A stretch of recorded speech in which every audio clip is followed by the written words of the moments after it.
My name is Shafqat Rasool. मैं research associate हूँ national institute of maritime affairs Karachi निमाम। तो आज हम ठट्टा के करीब हालेजी डैम के लेक के करीब आए हुए हैं। तो हमने सोचा कि उसको एक्सप्लोर करें, उनमें जो पोटेंशियल मौजूद है उसको हम जो है ना खुद भी देखें और दुनिया तक भी पहुँचाएँ। तो आज हम एक भाई से, उनका भाई आपका नाम मुनीर अहमद नाम है भाई, टूरिज़्म से रिलेटेड जो है ना वो इधर जॉब करते हैं।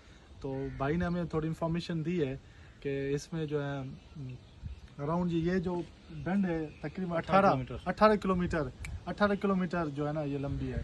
तो इसमें तकरीबन 1000 से 2000 तक जो है ना मगरमच्छ मौजूद हैं। तो मेरी नज़र में बड़ा अच्छा पोटेंशियल मौजूद है, मगर भाई से मैं पूछूंगा किस हवाले से इस रन को जो हम प्रमोट कर सकते हैं, टूरिज़्म को। मतलब इसमें फ़िशिंग भी बड़ी पाई जाए, हज़ारों की तादाद में फ़िशिंग जो है ना